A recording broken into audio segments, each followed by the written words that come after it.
Bismillahirrahmanirrahim.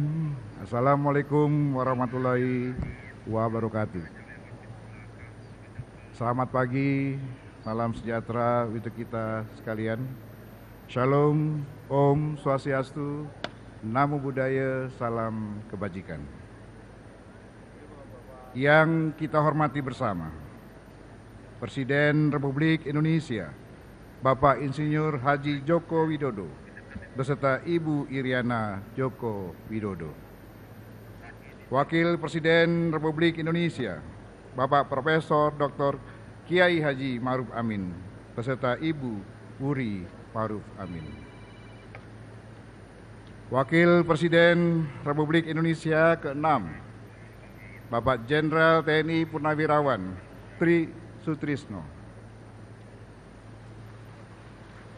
Wakil Presiden Republik Indonesia ke-10 dan ke-12, Bapak Dr. Andes Haji Muhammad Yusuf Kalla. Wakil Presiden Republik Indonesia ke-11, Bapak Profesor Dr. Haji Budiono. Istri Wakil Presiden Republik Indonesia ke-9, Ibu Soraya Hamzahas. Yang kita banggakan, Ketua Dewan Perwakilan Rakyat, Ibu Dr. Honoris Causa Puan Maharani.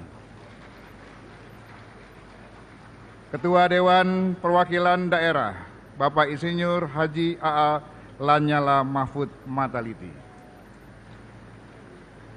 Ketua Badan Pemeriksa Keuangan, Ibu Dr. Insinyur Isma Yatun.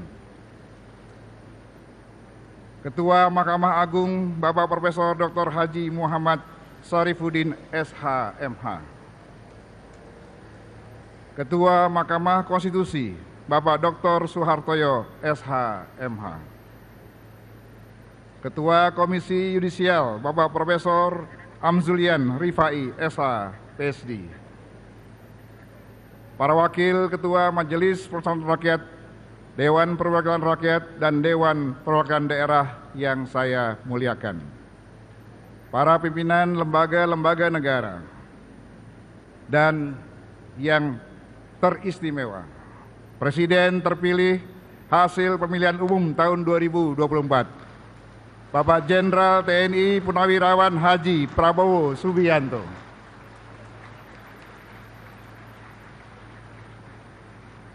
Para Ketua Umum Partai Politik, PLT Ketua Umum Partai Golkar, Dr. Agus Gumiwang Kartasasmita.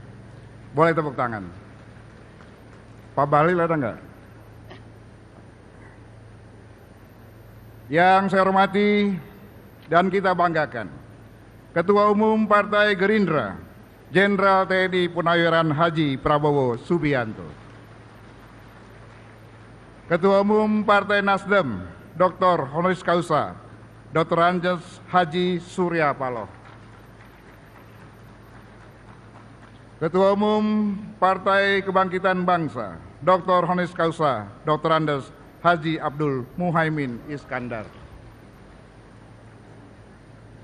Ketua Umum Partai Demokrat, Kandidat Dr. Haji Agus Harimurti Yudhoyono. Presiden Partai Keadilan Sejahtera, Haji Ahmad Saiku. Ketua Umum Partai Amanat Nasional, Dr. Honoris Causa Haji Zulkifli Hasan, SEMM. PLT Ketua Umum Partai Persatuan Pembangunan, Haji Muhammad Mardiono. Para anggota MPR, DPR, dan DPD yang kami muliakan, yang mulia para duta besar negara sahabat, para menteri Kabinet Indonesia Maju, Panglima TNI dan Kapolri, para insan pers, media cetak dan elektronik dalam dan luar negeri, para perwakilan teladan dari seluruh penjuru tanah air, para tamu undangan, serta teristimewa seluruh rakyat Indonesia yang berbahagia dimanapun Anda berada. Sidang majelis dan dewan, hadirin sekalian yang kami muliakan. Sesuai catatan daftar hadir yang disampaikan Sekretariat Jenderal, sampai saat ini telah hadir 528 anggota dari 711 anggota MPR, DPR, dan DPD. Dengan demikian, maka berdasarkan ketentuan pasal 66 ayat 5 Tata Tertib MPR dan pasal 281 ayat 1 Tata Tertib DPR serta pasal 256 ayat 5 Tata Tertib DPD, sidang telah memenuhi syarat untuk dibuka. Dengan mengucapkan Bismillahirrahmanirrahim, sidang tahunan MPR tahun 2024 dan sidang bersama DPR dan DPD tahun 2024 dengan agenda laporan kinerja lembaga-lembaga negara yang akan disampaikan oleh Presiden dan pidato kenegaraan Presiden dalam rangka memperingati hari ulang tahun ke-79 kemerdekaan Republik Indonesia kami buka dan dinyatakan terbuka untuk umum. Sidang majelis dan hadirin sekalian yang kami muliakan. Besok tanggal 17 Agustus 2024 kita akan merayakan sebuah momentum kesejahteraan yang maha penting, yaitu ulang tahun kemerdekaan Indonesia yang ke-79. Sebagai umat beragama, marilah kita songsong dan maknai hari yang sangat penting itu dengan berdoa dan mengucapkan rasa syukur yang mendalam atas segala rahmat dan karunia yang telah dianugerahkan Tuhan yang Maha Kuasa kepada bangsa kita. Kita meyakini bahwa kemerdekaan yang kita nikmati, selain dari perjuangan kemerdekaan, adalah atas rahmat Tuhan yang Maha Esa. Dirgahayu negara tercinta Republik Indonesia. Merdeka! Merdeka! Merdeka! Bunga kenanga kuncup terbuka, burung berkicau di atas batu. Sudah 70 tahun Indonesia merdeka. Mari wujudkan Nusantara baru, Indonesia maju. Buah durian dari Medan, makan di bawah pohon beringin di pinggir jalan. Selamat datang para tamu undangan dalam sidang tahunan. Saudara-saudara sidang majelis dan dewan, hadirin sekalian yang kami muliakan. Momentum peringatan ulang tahun kemerdekaan adalah wahana introspeksi dan mawas diri untuk meninjau kembali makna kemerdekaan dalam perjalanan kehidupan kebangsaan kita.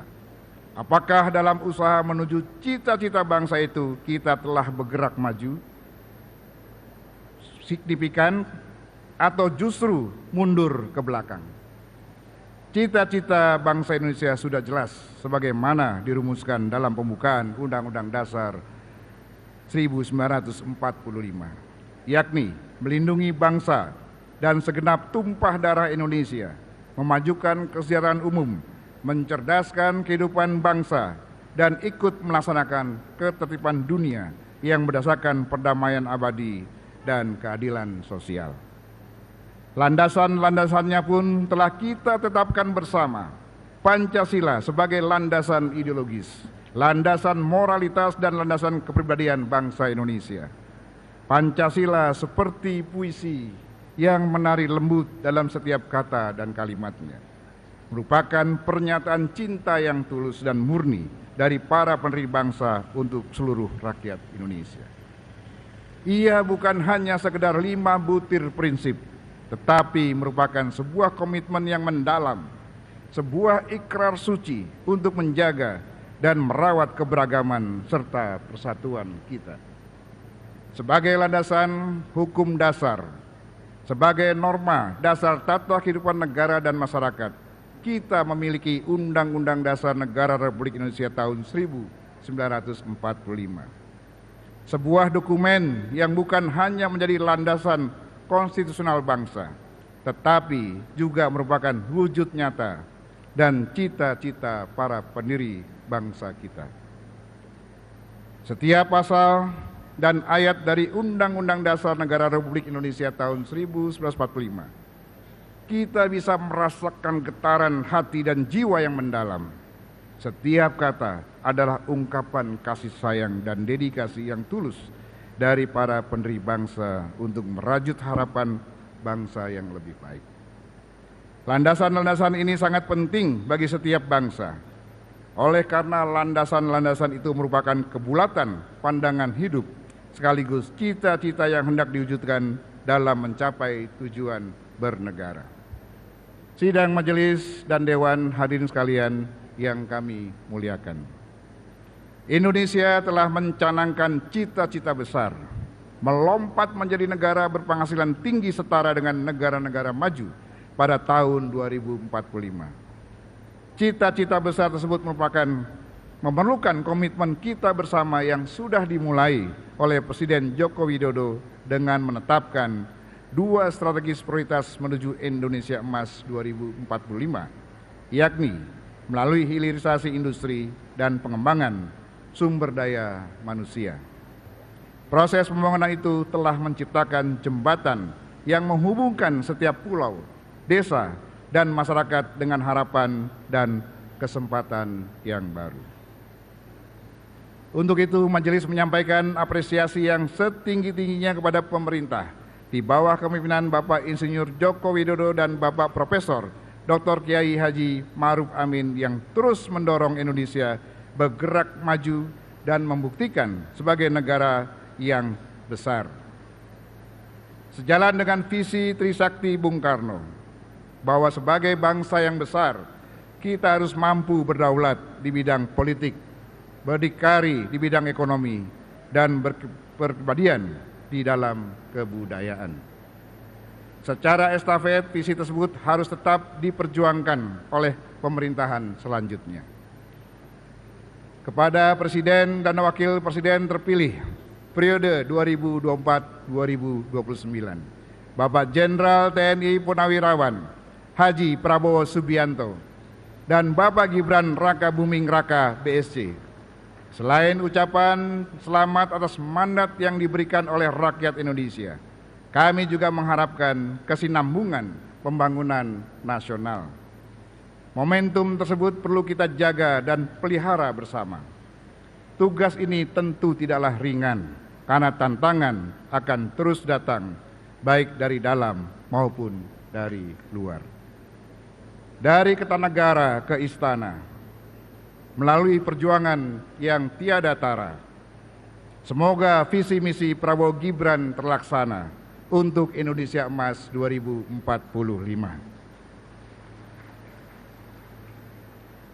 Pergi ke Solo makan soto, pulangnya ke Senayan. Selamat kepada Bapak Prabowo Subianto menjadi Presiden Republik Indonesia ke-8. Tepuk tangan untuk Pak Prabowo.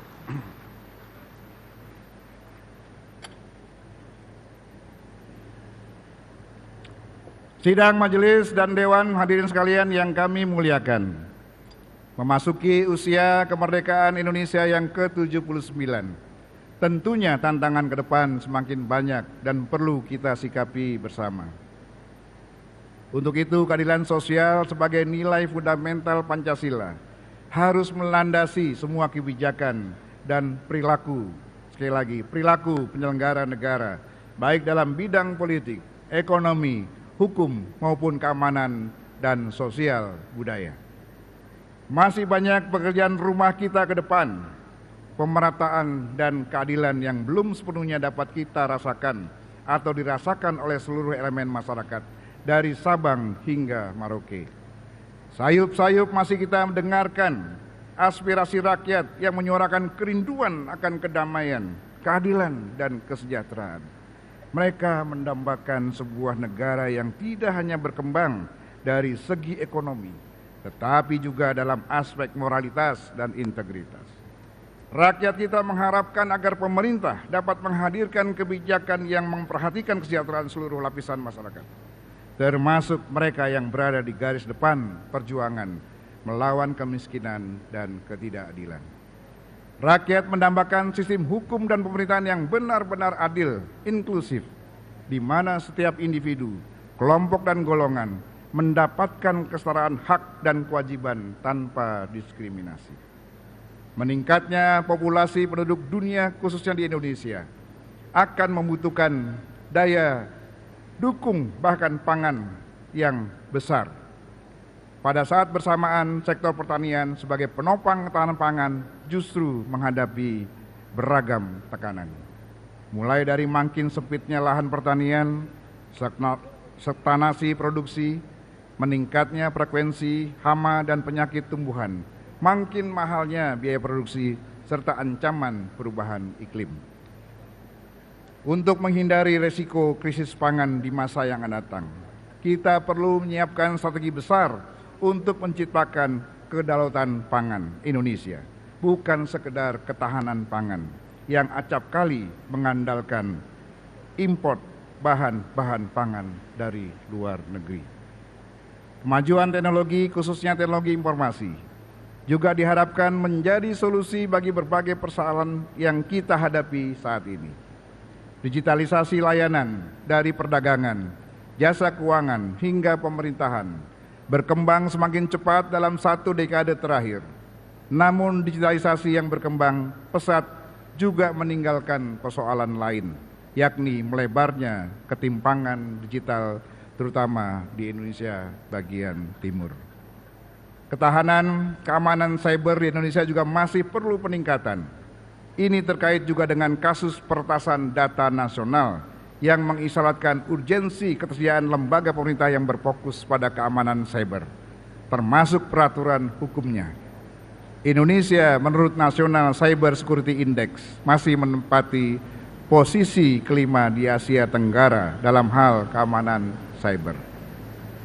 Kita juga telah sama-sama mengetahui dunia telah memasuki era Internet of Military Things atau Internet of Battlefield, di mana operasi militer semakin dapat dikendalikan dari jarak yang sangat jauh dengan lebih cepat, tepat, dan akurat. Untuk itu sudah saatnya Indonesia segera mempersiapkan pembentukan Matra keempat Tentara Nasional Indonesia dengan menghadirkan Angkatan Cyber. Kehadiran untuk memperkuat 3 matra yang sudah ada, yaitu Angkatan Darat, Angkatan Laut, dan Angkatan Udara. Ini penting, mengingat posisi geopolitik Indonesia masih sangat rawan lantaran berhadapan langsung dengan trisula negara persemakmuran Inggris, yaitu Malaysia, Singapura, dan Australia yang tergabung dalam Five Power Defense Arrangement bersama Selandia Baru dan Britania Raya. Dan si lain juga berada dalam arena pertarungan geopolitik Rusia, Tiongkok, dan Amerika. Di bidang energi, Indonesia telah berkomitmen secara bertahap menekan emisi gas kaca dengan mengurangi porsi penggunaan energi fosil dan mulai beralih pada energi baru terbarukan. Transisi energi ini merupakan pekerjaan besar yang membutuhkan investasi sangat besar dan tidak akan tuntas hanya dalam 3 sampai 5 tahun. Strategi hilirisasi industri sudah memberikan hasil positif berupa nilai investasi pada industri pengolahan mineral yang meningkat pesat. Nilai ekspor nikel juga tumbuh sangat tinggi, yang membuat Indonesia menjadi negara penghasil nikel terbesar nomor 1 di dunia. Di usia yang 79, Indonesia juga menyambut babak baru dalam membangun Ibu Kota Nusantara, IKN, menjadi simbol harapan dan tekad kita bersama untuk masa depan. IKN bukan sekedar sebuah nama atau lokasi di peta, melainkan sebuah halaman kosong dalam buku sejarah kita yang menunggu untuk kita tulis dengan cerita-cerita kebanggaan, keberhasilan, dan cinta yang tidak berkesudahan. Kita tidak mewariskan sebuah kota, tetapi kita mewariskan harapan dan cita-cita. Kita mewariskan sebuah tempat di mana anak-anak kita tumbuh dengan mimpi-mimpi besar. Marilah kita terus melangkah maju dengan penuh keyakinan menjadikan IKN sebagai pusat kekuatan dan inspirasi. Marilah kita jaga dan rawat warisan ini, agar kelak ketika anak cucu kita memandang langit IKN, mereka tidak hanya melihat kota yang megah, tapi juga merasakan denyut jantung bangsa ini untuk masa depan yang lebih gemilang. Berpindah alamat ke hutan belantara, menapak langkah membangun asa. IKN jadi ibu kota negara, semangat baru untuk Indonesia Raya. Sidang majelis dan dewan, hadirin sekalian yang kami muliakan. Di tengah-tengah kemajuan dan perubahan zaman yang begitu cepat, marilah kita sejenak berkontemplasi, baik sebagai individu maupun sebagai bagian dari keseluruhan sebuah bangsa yang besar. Marilah kita memulai dengan mengamati nilai-nilai dasar yang menyatukan kita sebagai bangsa. Pancasila sebagai dasar dan ideologi negara adalah cermin dari cita-cita luhur bangsa Indonesia yang menjadi bintang penuntun arah dan perjalanan bangsa. Pancasila adalah panduan moral dan etika yang harus kita hayati dan amalkan dalam kehidupan berbangsa dan bernegara. Dalam setiap denyut jantung bangsa ini, begitu indahnya bila Pancasila tidak sekedar menjadi dokumen sejarah, tetapi sebagai sebuah jiwa yang wajib kita praktikkan dalam kehidupan kemasyarakatan, kebangsaan, dan kenegaraan kita. Setiap sila adalah cermin dari keindahan dan kemuliaan hati dan perbuatan kita. Ketuhanan yang Maha Esa mengajarkan kita untuk mencintai dan menghormati prinsip ketuhanan yang bersifat universal dengan mengamalkan keluhuran ajaran agama dan kepercayaan masing-masing. Kemanusiaan yang adil dan beradab menumbuhkan rasa cinta kasih kita kepada sesama, rasa empati dan menghargai perbedaan sebagai hiasan yang memperkaya kebersamaan. Persatuan Indonesia bagaikan sebuah simfoni indah yang menyatukan melodi-melodi berbeda dari Nusantara kita. Dalam keberagaman kita menemukan kekuatan dalam persatuan. Kita menemukan cinta yang tiada tara. Mari kita jaga persatuan ini dengan sepenuh hati. Kemudian kerakyatan yang dipimpin oleh hikmat kebijaksanaan dalam permusyawaratan perwakilan mengajarkan kita bahwa setiap kebijakan terdapat kebajikan. Mari kita tanamkan dalam hati dan laksanakan dalam perbuatan bahwa demokrasi kita adalah demokrasi yang dipimpin oleh rasa dan sikap hikmat dalam kebijaksanaan, agar setiap langkah kebijakan negara kita senantiasa membawa manfaat bagi seluruh rakyat Indonesia. Dan yang berikutnya adalah keadilan sosial bagi seluruh rakyat Indonesia. Adalah peneguhan kepada keadilan dan kesejahteraan untuk seluruh rakyat Indonesia. Seperti arus sungai yang membawa kehidupan bagi setiap lembah yang dilaluinya.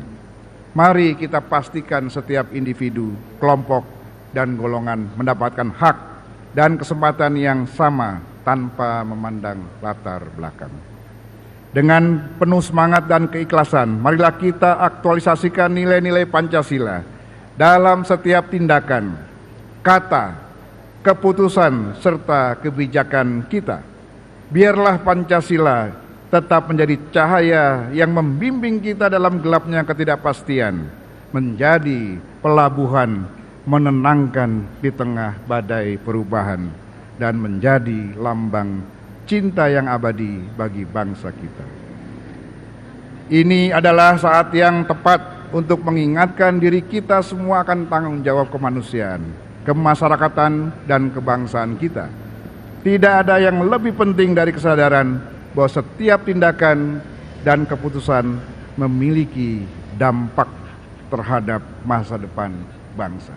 Sekali lagi, memiliki dampak terhadap masa depan bangsa.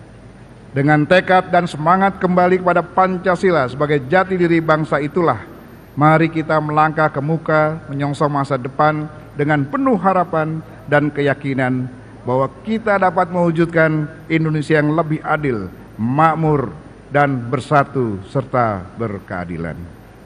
Saudara-saudara sidang majelis dewan, hadirin sekalian yang kami muliakan.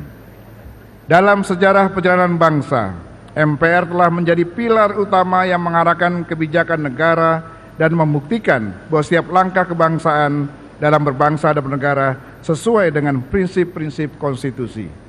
Konstitusi adalah peta jalan bangsa, sebuah dokumen hidup yang menjadi pegangan dari setiap aspek kehidupan bernegara. Tugas utama MPR adalah menjaga nilai-nilai yang terkandung dalam konstitusi tetap relevan dengan dinamika zaman. Sebagai rumah kebangsaan, pengamal ideologi Pancasila dan kedaulatan rakyat, MPR menjadi representasi kebangsaan yang menjalankan mandat konstitusional guna menjembatani berbagai arus perubahan, pemikiran, aspirasi masyarakat dan daerah. Di tengah dinamika zaman, peran MPR menjadi sangat krusial. MPR adalah lembaga yang menjaga harmoni Pancasila dan Undang-Undang Dasar Negara Republik Indonesia tahun 1945. MPR adalah forum permusyawaratan yang menyatukan suara rakyat dan memastikan bahwa setiap keputusan yang diambil mencerminkan kepentingan bersama. Asistensi MPR menjadi ruang aktualisasi sekaligus untuk memastikan aspirasi dan kepentingan rakyat secara umum terakomodir dalam proses pelaksanaan kebijakan-kebijakan nasional.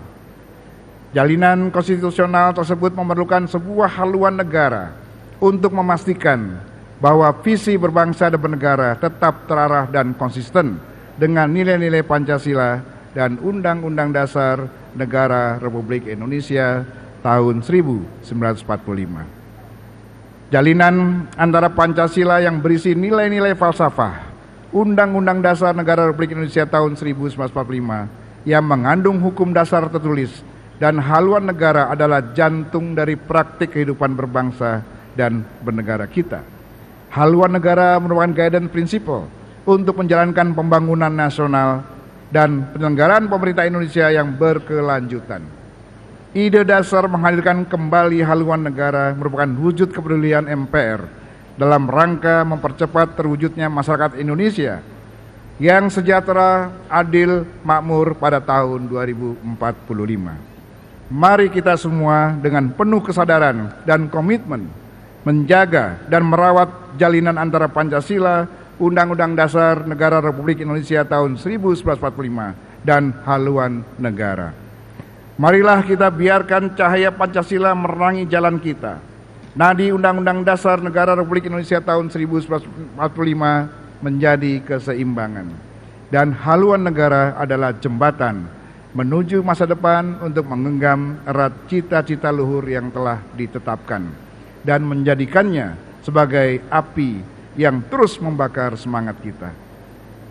Setiap kebijakan, setiap program yang kita jalankan adalah cermin dari tekad kita untuk menjaga keutuhan dan kedaulatan bangsa, serta mengantarkan rakyat menuju kesejahteraan yang merata. Dengan mengucapkan Bismillahirrahmanirrahim, kami sampaikan pada forum yang mulia ini bahwa MPR telah menyusun rancangan pokok-pokok haluan negara tersebut yang akan disampaikan dalam sidang akhir masa jabatan MPR RI periode 2019-2024 untuk menjadi rekomendasi pembahasan dan putusan bagi MPR Republik Indonesia periode berikutnya. Insya Allah dengan adanya pokok-pokok haluan negara akan menghasilkan penataan dan pengaturan kembali penyelenggaraan negara yang harmonis, demokratis, dan berkualitas. Karena pokok-pokok haluan negara akan menjadi pokok panduan bagi seluruh penyelenggara negara. Dengan haluan negara sebagai kompas kita, Indonesia akan terus maju, menggapai bintang-bintang dan menyongsong hari esok dengan penuh keyakinan dan kebanggaan. Saudara-saudara sekalian, Bapak Presiden yang saya hormati, sidang majelis dan dewan, hadirin semua yang kami muliakan. Sebagai perwujudan dari fungsi-fungsi utama MPR dalam rangka mengemban representasi rakyat dan bentuk dari penjelmaan seluruh rakyat Indonesia, pimpinan MPR telah melaksanakan silaturahmi kebangsaan, melakukan dialog konstruktif kebangsaan kepada tokoh-tokoh nasional dan bapak bangsa guna memperoleh pandangan dan saran serta pertimbangan untuk kemajuan bangsa Indonesia. Melalui kunjungan silaturahmi kebangsaan tersebut, pimpinan MPR telah menerima banyak aspirasi dan masukan yang sangat beragam dari tokoh-tokoh bangsa yang terdiri dari presiden dan wakil presiden terdahulu, ketua MPR RI terdahulu, serta para ketua umum partai politik. Meskipun beragam, namun semuanya mengerucut pada beberapa kesepahaman. Yang pertama, bahwa untuk mewujudkan Indonesia maju, kita membutuhkan komitmen dan kontribusi kolektif dari segenap elemen bangsa untuk bahu-membahu bergotong royong bersama-sama membangun bangsa. Kemudian yang kedua, bahwa untuk pembangunan nasional membutuhkan peta jalan atau roadmap dan visi jangka panjang yang tidak dibatasi oleh priorisasi pemerintahan. Kemudian yang ketiga, bahwa setelah 26 tahun era reformasi, perlu adanya evaluasi dan perbaikan dalam implementasi sistem demokrasi dan kehidupan ketatanegaraan kita. Seluruh rangkaian wewenang dan tugas yang diemban MPR adalah semata-mata dalam rangka merajut kembali keindonesiaan Indonesia yang semakin lama semakin pudar. Majelis berkeyakinan bahwa seluruh elemen bangsa, baik yang hadir di ruangan ini maupun yang menyaksikan di tempat lain, memiliki pandangan yang sama bahwa kita semua bertanggung jawab untuk kelangsungan Indonesia yang lebih baik, Indonesia yang lebih maju, dan Indonesia yang lebih bermartabat. Dalam konteks inilah kita patut menyampaikan apresiasi dan penghargaan setinggi-tingginya atas kiprah para pemimpin bangsa dari generasi ke generasi yang kami rangkum dalam rangkaian pantun. Bunga melati mekar berseri, warna putih harum mewangi, penghargaan untuk para pemimpin negeri, merah putih tetap tegak berdiri. Soekarno proklamator yang cerdas berani, Soeharto pembangunan dimulai, Habibie teknologi dibangun tinggi, Gus Dur pluralisme lestari, Megawati konstitusi tegak berdiri, SBY demokrasi yang murni, Jokowi infrastruktur terintegrasi, dan Prabowo legasi kebangsaan terpatri. Sidang majelis dan dewan hadirin sekalian yang kami muliakan, sebelum kita mendengarkan laporan kerja lembaga-lembaga negara yang akan disampaikan oleh Presiden sekaligus pidato kenegaraan Presiden dalam rangka memperingati hari ulang tahun ke-79 Republik Indonesia, perlu kami sampaikan bahwa sesuai dengan kesepakatan setelah tahun lalu sidang bersama DPR dan DPD dipimpin oleh Ketua DPD, maka pada sidang bersama DPR dan DPD tahun ini akan dipimpin oleh Ketua DPR. Selanjutnya, terakhir, sebagai ungkapan terima kasih dan harapan kami, izinkan kami menyampaikan beberapa hal untuk Bapak Jokowi dan Bapak Prabowo Subianto dan Mas Gibran dalam rangkaian pantun. Dari Solo ke Istana Negara lewat Tol Cipali, jangan lupa membawa serabi. Terima kasih untuk Pak Jokowi. Langkahmu akan dilanjutkan Pak Prabowo dalam membangun negeri. Ini untuk Pak Prabowo. Terbang tinggi burung merpati, hinggap lama di pohon mahoni. Kami titip NKRI agar rakyat hidup nyaman dalam harmoni. Kupu-kupu terbang kumbang bersama kumbang, hinggap di dahan pohon beringin yang rindang. Para calon menteri tak perlu bimbang, berbaik-baiklah ke presiden sekarang dan yang akan datang. Burung merpati terbang di atas sawah, purnama datang dari negeri sebelah. Koalisi calon kepala daerah masih bisa berubah. Kotak kosong jangan sampai membuat kita terbelah. Demikianlah pidato pengantar sidang tahunan MPR Republik Indonesia tahun 2024. Semoga Allah Subhanahu wa Ta'ala, Tuhan yang Maha Kuasa, senantiasa melimpahkan rahmat dan hidayahnya kepada kita semua. Fa innama al usri yusra. Innama al usri yusra. Sesungguhnya di dalam setiap kesempitan terdapat kelapangan, dan di dalam setiap persoalan selalu ada jalan keluar. Gaudere cum gaudentibus, plere cum plentibus. Bergembiralah bersama rakyat yang sedang bergembira. Menangislah bersama rakyat yang sedang menangis. Wabillahi taufiq wa hidayah. Wassalamualaikum warahmatullahi wabarakatuh. Selanjutnya saya persilakan Ketua DPR RI Ibu Dr. Honoris Causa Puan Maharani untuk memimpin sidang bersama DPR dan DPD.